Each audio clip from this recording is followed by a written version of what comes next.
कल 6 अगस्त को प्रदोष है। प्रदोष के दिन बाबा बुधवार की प्रदोष पड़ती है तो शिव रजत भवन में निवास करते हैं।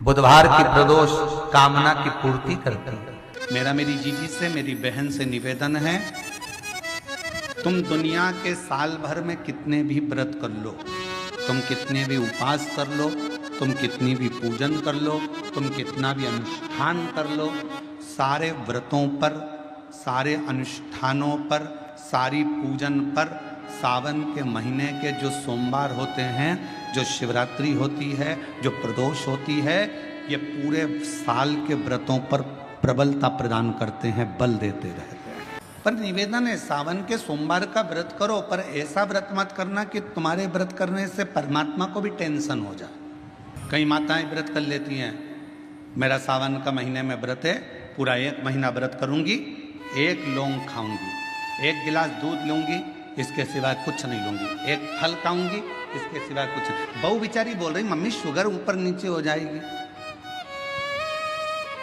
तुम्हारा बीपी ऊंचा नीचा हो जाएगा, तुम तो खाओ पियो। अब आपको पूरे महीने भगवान शंकर की आराधना भी करना है, पूजन भी करना है, अर्चना भी करना है, जाप भी करना है, कथा भी सुनना है, मंदिर भी जाना है, और मालूम पड़ा ऊपर से तुम बीमार पड़ गए। बीमार पड़ गए तो क्या मंदिर जा पाओगे? जम के तो बोलो नहीं। आराधना कर पाओगे? बैठकर भजन कर पाओगे? कथा सुन पाओगे? नहीं। इसलिए व्रत ऐसा करना जिस व्रत में तुमको भी टेंशन नहीं, तुम्हारे परिवार को भी टेंशन नहीं, और भगवान शंकर को भी टेंशन नहीं, किसी को चिंता नहीं। तुम्हारे व्रत करने से किसी को परेशानी नहीं। मालूम पड़े तुम भोजन का त्याग कर दो, इसका त्याग कर दो, उसका त्याग कर दो, सब चीज़ों का त्याग कर दो और बीमार पड़ जाओ, तो शिव महापुराण की कथा कहती है ऐसा तप, ऐसी साधना किसी का नहीं। कई माताएं तो ऐसी भी होती हैं भाई, पत्र लिखती हैं, कहे गुरुजी हमारे घर में अभी इनकी तबीयत ठीक हुई, फिर ससुर की तबीयत खराब हो गई, देवर का हो गया, देवरानी का हो गया, सास की हो गई, मेरी हो गई, बच्चे बीमार पड़ रहे हैं, कहीं कोई बीमार पड़ रहा है, कोई बीमार पड़ रहा है, एक ना एक घर में बीमार पड़ते ही रह रहे हैं, कोई ठीक रह ही नहीं पा रहा। गुरुदेव हमारे घर में कोई दोष हो गया क्या, या हमारे पूजन के कक्ष में कोई तकलीफ हो गई, या हमारे घर में पितृदोष हो गया, वास्तु दोष हो गया, काल सर्प दोष हो गया, एक बीमार पड़ता एक ठीक होता, फिर बीमार पड़ता फिर ठीक होता, फिर बीमार पड़ता फिर ठीक होता। शिव महापुराण की कथा कह रही है, शंकर भगवान का चरित्र कह रहा है, सावन के महीने में प्रदोष का जो दिन आए, 2 प्रदोष श्रावण के महीने के 2 प्रदोष पड़ेंगे, किसी भी प्रदोष पर एक पीपल के पत्ते पर कनेर का पुष्प अपने घर के अंदर रख लीजिए प्रदोष के 1 दिन पहले, और प्रदोष वाले दिन उसको बहते हुए पानी में डाल दीजिए। जिंदगी में जो तुम्हारे यहाँ तकलीफ चल रही है, एक उठ रहा है, एक बैठ रहा है, एक बीमार पड़ रहा है, एक ठीक हो रहा है, फिर बीमार पड़ रहा है, फिर ठीक हो रहा है, ये ठीक हुआ, फिर इसको हो गया, फिर इसको कुछ हो गया, फिर किसी को कुछ हो गया, अर्थात शिव का नाम लेकर। और फिर ही ध्यान देना, इस क्रम को करने के लिए आपको तुमरुकेश्वर महादेव का नाम लेना पड़ेगा। कौन से महादेव का नाम बोलना है? तुमरुकेश्वर महादेव, जिन्होंने भगवान शंकर की अविरल भक्ति को धारण करा। एक शिव और एक गुरु, 2 वाणी पर अगर भरोसा निश्चित है तो यह मानकर चलो कि भगवान शंकर आपके जीवन में कभी तकलीफ आने ही नहीं देगा। एक शिव की वाणी, एक गुरु की वाणी। प्रदोष व्रत का हम वर्णन करते हैं। जिस प्रदोष के दिन का आपको बधाई करने दी थी कि प्रदोष की आपको बधाई हो, प्रदोष शाम का जो समय होता है, प्रदोष काल जो होता है, उसका वर्णन जब हम करते हैं, ये प्रदोष की पूजन का विधान किसने बनाया, ये प्रदोष की पूजन का नियम किसने बनाया, ये प्रदोष की संध्या काल का, प्रदोष के समय का पूजन का विधान कौन बनाया, ये प्रदोष के समय पर एक बेलपत्र चढ़ाने का विधान किसने बनाया, प्रदोष के समय पर एक समीपत्र चढ़ने का विधान किसने बनाया, प्रदोष के समय पर अगर मान लो कोई भिखारी से भिखारी व्यक्ति भी है जो ठेला चला रहा है, उसके पास में खाने के लिए कुछ नहीं है, फटे कपड़े पहन रहा है, उसकी जिंदगी में कुछ भी नहीं बचा और कर्जे में लदालूम हो गया, एक चावल का दाना अगर वो प्रदोष के दिन, प्रदोष काल में शाम के समय पर शंकर के शिवलिंग पर चढ़ा देता है तो 3 या 4 प्रदोष में उसका कर्जा चूकना प्रारंभ हो जाता है। प्रदोष का विधान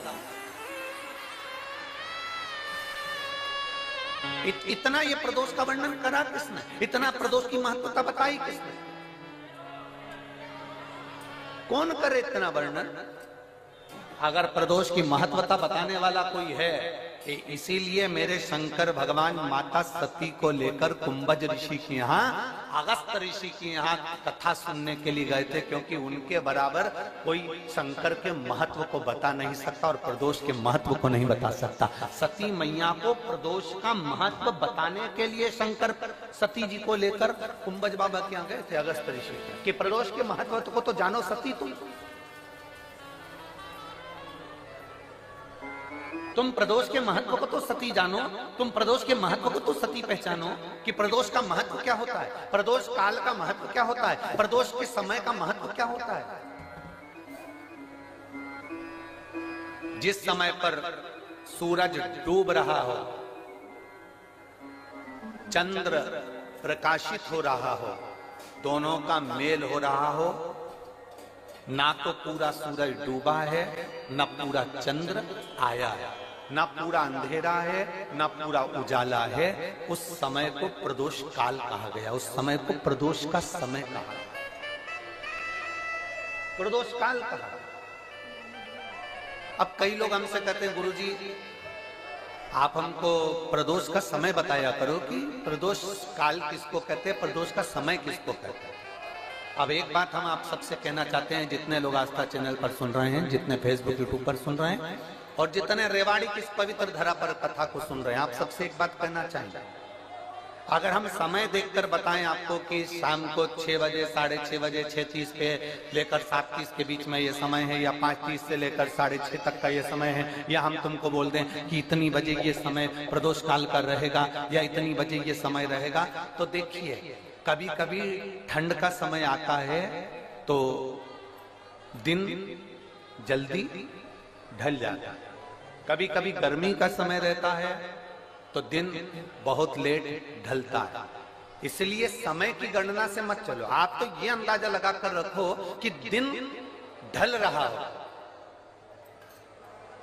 अंधेरा होना शुरू हो रहा, सूरज डूब रहा हो, चंद्र प्रकाशित हो रहा हो, अंधेरा अपना काम कर रहा है, सूरज ढलता जा रहा है, दिन कम होते चले जा रहा है और अंधेरा थोड़ा बढ़ते चले जा रहा है। इन दोनों का जो मिलन का समय हो, अब वो कितनी भी बजे, आप तो बस उसके मिलन का समय निकाल लो, वही समय प्रदोष काल कहलाता है, वही समय प्रदोष।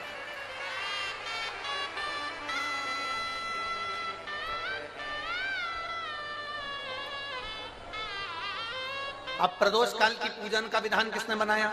कोई आपसे पूछे तो क्या बताओगे? जम के बोलो जल्दी से, कौन ने बताया था? अगस्त ऋषि। प्रदोष का नियम बना लो। में 5 जगह ऐसी होती है जहां पर अगर चंदन का लेपन कर दिया जाता है तो विपदा, बांधा, तकलीफें, कष्ट दूर होता चले। 5 स्थान बताए, उसको समझिए।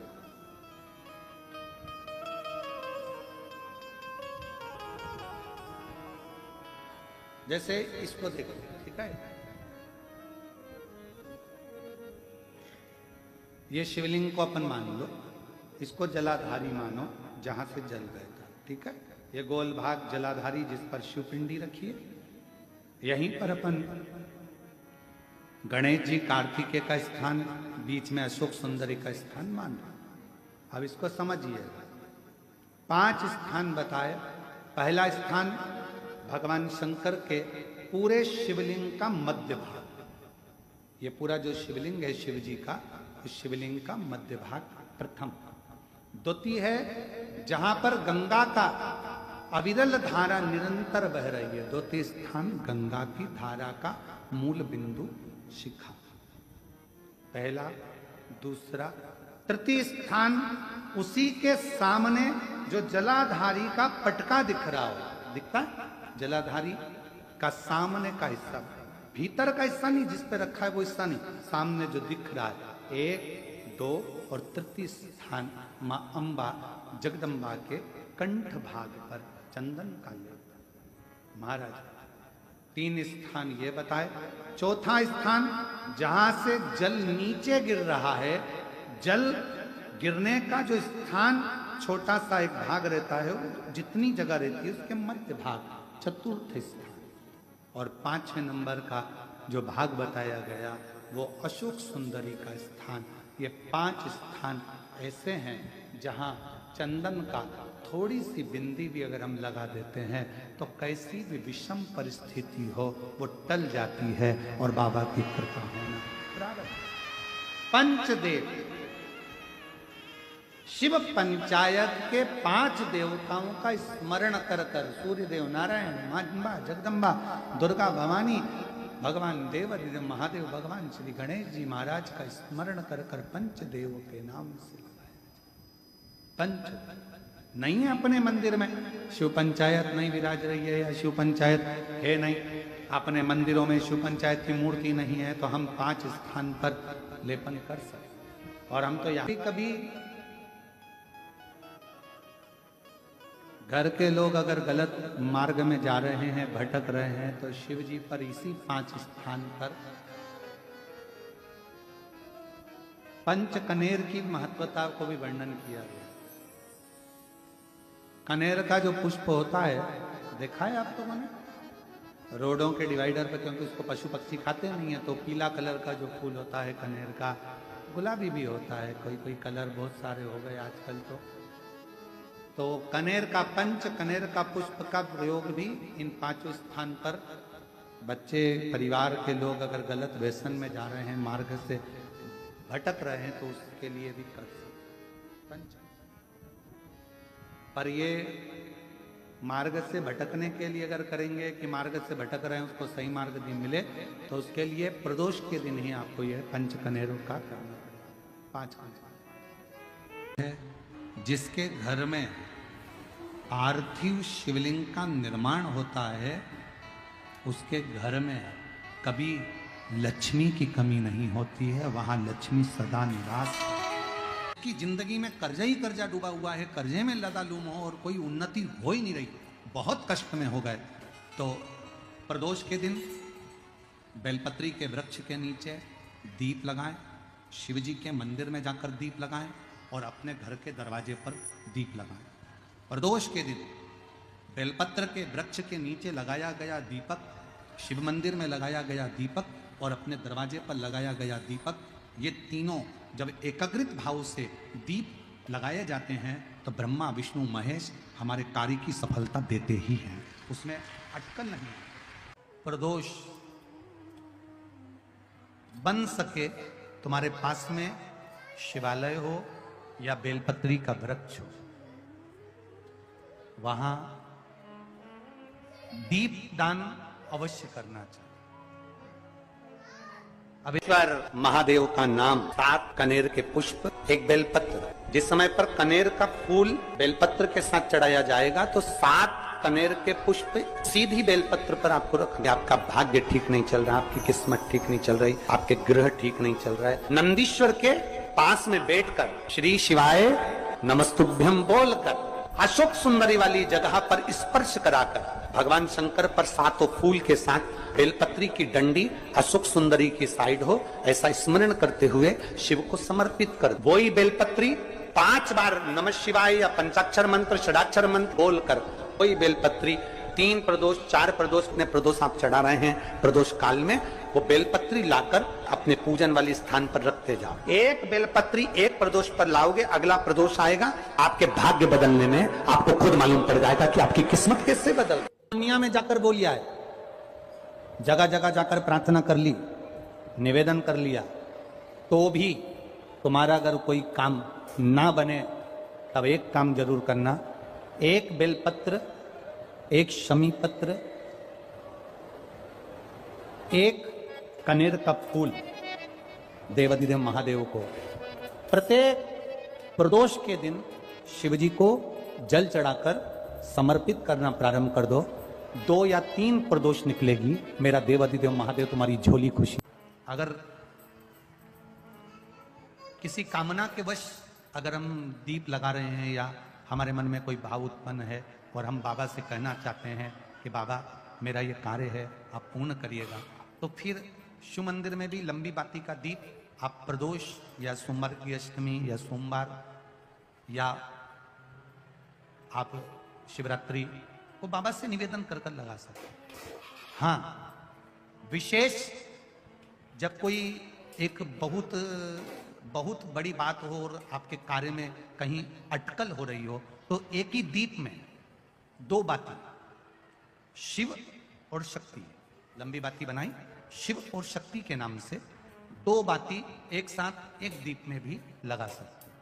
भगवान के शिवलिंग में 3 जगह ऐसी है जहां पर पुष्प या इत्र, बेलपत्र, सुगंधित पदार्थ शंकर को समर्पित करा जाता है, तो रोग से निवारण होता जाता है। 3 स्थान, सिर्फ 3 स्थान बताएगा। पहला स्थान अशोक सुंदरी और भगवान शंकर का जो शिवलिंग रखा है उसके बीच में जो अशोक सुंदरी और शंकर भगवान के शिवलिंग के बीच में एक जगह खाली पड़ी रहती है।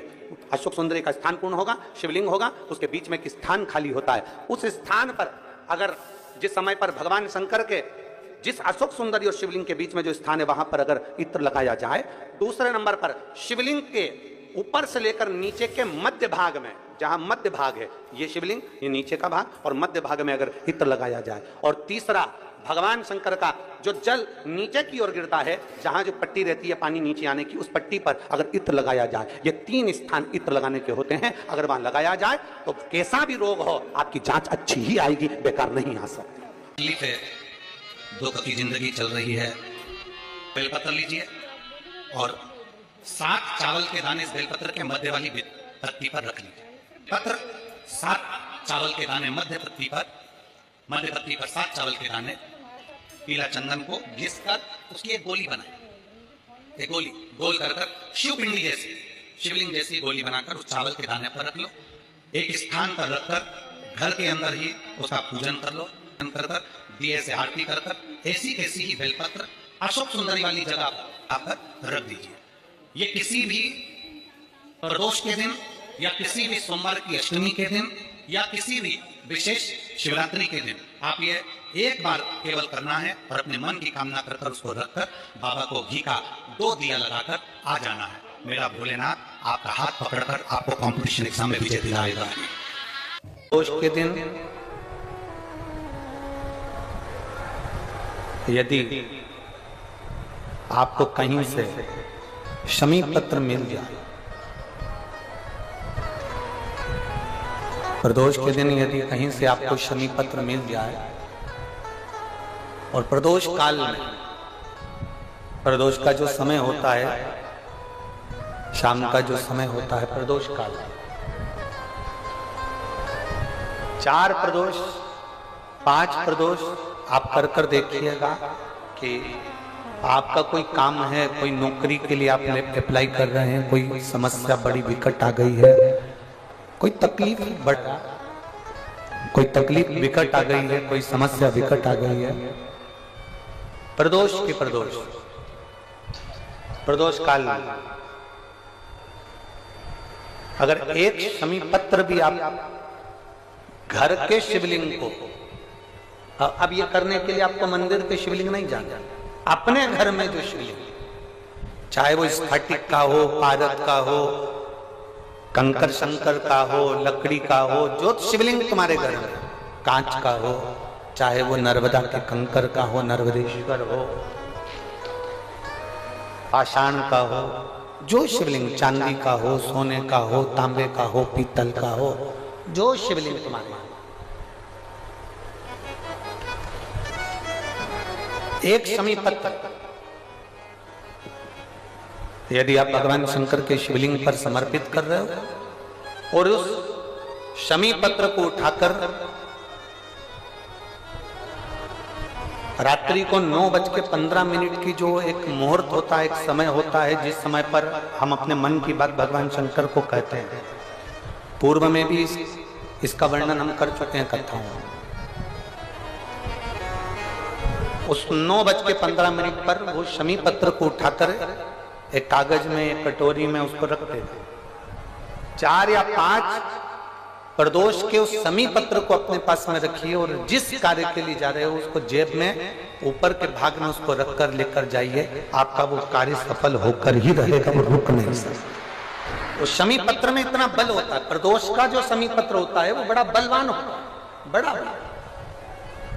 सोमवार, प्रदोष, शिवरात्रि, सोमवार की अष्टमी, ये वो तिथियां हैं, ये वो वार हैं। अगर कोई भूल से भी शंकर भगवान के शिवलिंग का निर्माण करता है या अपने घर में रखे हुए शिवलिंग पर शमी पत्र को समर्पित कर देता है तो जिंदगी में उसका बाल बांका हो ही नहीं सकता।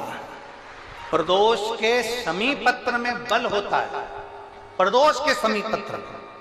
प्रदोष काल के समय पर वट वृक्ष के नीचे दिया लगाया जाता है। वट वृक्ष के नीचे लौंग का मात्र भोग रख दिया जाता है। लौंग मात्र, अगर वट वृक्ष के नीचे दिया लगाकर एक लौंग का जल या लौंग भगवान बटकेश्वर महादेव के नाम से भी अगर शिव को समर्पित करी है तो ये निश्चित है कि कर्जा कितना भी भारी होगा वो कर्जा चूकेगा जरूर, और कहीं ना कहीं से लक्ष्मी की व्यवस्था देवाधिदेव महादेव करेंगे। दो बातें